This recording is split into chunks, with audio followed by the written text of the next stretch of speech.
There's a type of person algorithms can't touch. They're watching you right now, reading your posts, seeing your stories, but they leave no trace, no likes, no comments, no digital footprint. And what psychology reveals about their silence will completely flip everything you thought you knew about power, attraction, and control in the digital age. Because while you're performing for validation, they're operating from a place most people will never understand. This is the dark psychology of people who don't post on social media. Here's something strange about our digital world. We exist in an era where nearly every moment gets documented. Morning routines, sunset views, achievements and heartbreak, all filtered and framed for consumption. Yet some people remain completely absent from this performance. They scroll quietly, observe deeply, but rarely, if ever, contribute. You might know someone like this. Perhaps you are someone like this. Research shows these silent observers make up nearly 90% of all social media users. Yes, 90%. Only about 10% actively create and post content regularly. But here's where it gets fascinating. Studies published in the Journal of Social and Clinical Psychology reveal that people who post frequently show higher rates of anxiety, depression, and need for external validation. Meanwhile, those who don't post demonstrate something psychologists call internal locus of control. They don't need the world to validate their experiences to feel those experiences were real or worthwhile. This isn't social anxiety. This is emotional intelligence. This is power. Here's the dark part most people never talk about. Social media has created what neuroscientists call a validation economy. Every post is a bid for attention. Every like triggers a microdose of dopamine. Every comment becomes social currency. And people who post frequently become addicted to this cycle. Brain imaging research shows that receiving likes and comments activates the same reward pathways as gambling or substance use. It's literally addictive. And like any addiction, it requires increasing doses to maintain the same high. You need more likes, more comments, more engagement just to feel satisfied. People who don't post have either never entered this trap or they've consciously escaped it. They've recognized that external validation is a bottomless pit. No amount of likes will ever be enough. No comment will ever fill the void of genuine self-worth. Think about it. When was the last time you did something meaningful and didn't feel the urge to share it?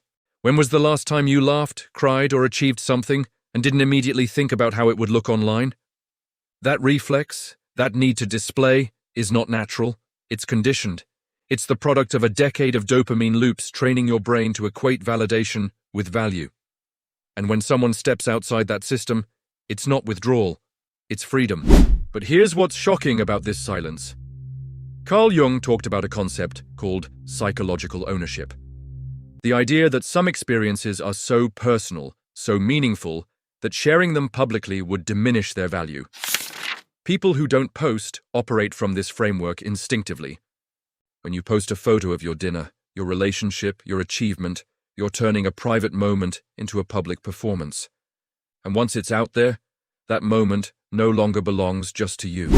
It belongs to everyone who sees it, judges it, comments on it. Studies from the University of Pennsylvania show that people who maintain stronger boundaries between their private and public lives report higher life satisfaction and lower rates of social comparison anxiety. They're not performing their lives.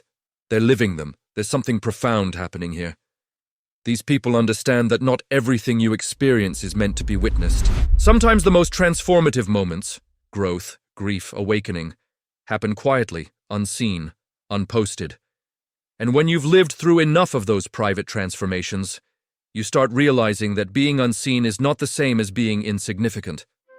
It's actually where identity is formed, not performed. Now here's where it gets really interesting. There's a psychological principle called the scarcity effect. We value what's rare. When someone doesn't post, they become mysterious. They become intriguing. You can't scroll through their profile and know their entire life story in 5 minutes. This mystery creates attraction. It forces people to actually talk to them, ask questions, engage in real conversation. In a world where everyone overshares, silence becomes powerful. Restraint becomes magnetic. Think about the most compelling people you know. Chances are they're not the ones posting every thought, every meal, every moment. They're the ones who show up in person, who have stories you haven't already seen online, who surprise you because you don't know everything about them. This ties to self-disclosure theory. Research shows that gradual, reciprocal self-disclosure builds stronger relationships than mass broadcasting. When you tell one person something meaningful, it creates intimacy. When you tell 500 followers the same thing, it creates nothing. People who don't post understand this instinctively. They save their stories for people who matter. They create real intimacy instead of the illusion of it. And ironically, this makes them more socially successful, not less. But here's perhaps the most powerful trait. People who don't post have what psychologists call emotional autonomy, the ability to self-regulate without external input. They don't need social proof to validate their choices, their relationships, their achievements. When you post a photo and get 200 likes, your brain interprets that as, this was a good moment. When you get 20 likes, suddenly the same moment feels less valuable. You've outsourced your emotional interpretation to the crowd. You've given strangers the power to tell you how to feel about your own life. People who don't post have reclaimed this power.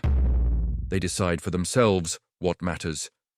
Studies on emotional intelligence consistently show that people with high emotional autonomy report greater life satisfaction, better mental health, and more resilient self-esteem.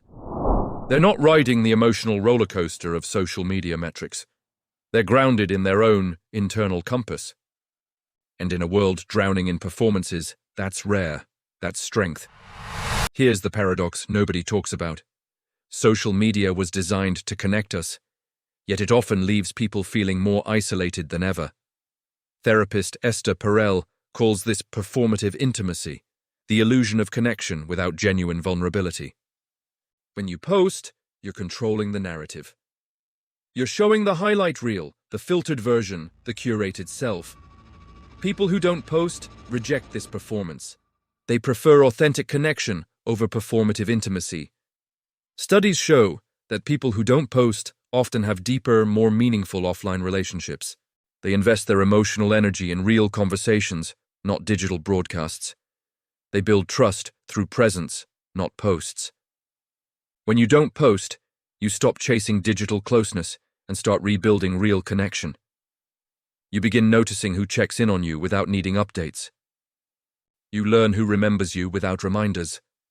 That kind of connection, raw, unbroadcasted, feels heavier, warmer, and infinitely more real. Now let's be brutally honest. Not everyone who doesn't post is operating from this empowered place. Some people don't post because of social anxiety, fear of judgment, or perfectionism so extreme they can't share anything unless it's flawless. The key difference is intentionality. Are you choosing silence from a place of strength and self-awareness? Or are you hiding from fear? Healthy non-posters have made a conscious choice. They've evaluated the cost-benefit of social media performance and decided it's not worth it. They're not afraid of judgment, they're simply uninterested in performing for it. Unhealthy non-posters are paralyzed by judgment. They want to post but can't.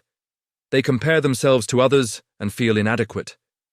They lurk obsessively, using social media as a tool for social comparison rather than connection. The psychology is completely different. One is empowered, the other is trapped. If you're choosing silence deliberately, you're not broken, you're ahead. So what's the dark truth about people who don't post on social media? It's this: they've figured out something most people haven't. They've realized that the most meaningful moments don't need an audience. That self-worth doesn't come from likes. That mystery is more powerful than oversharing. That real connection happens in private, not in public. If you're someone who doesn't post, you're not antisocial. You're not missing out. You're protecting something valuable, your psychological ownership, your emotional independence, your authentic self. And if you're someone who posts constantly, maybe it's time to ask yourself, am I sharing because this moment is meaningful? Or am I sharing because I need validation? Am I building real connections, or am I just performing?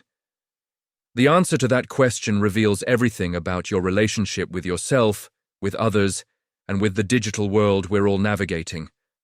Because maybe, just maybe, in a world so desperate to be seen, their silence isn't a flaw. It's a mirror.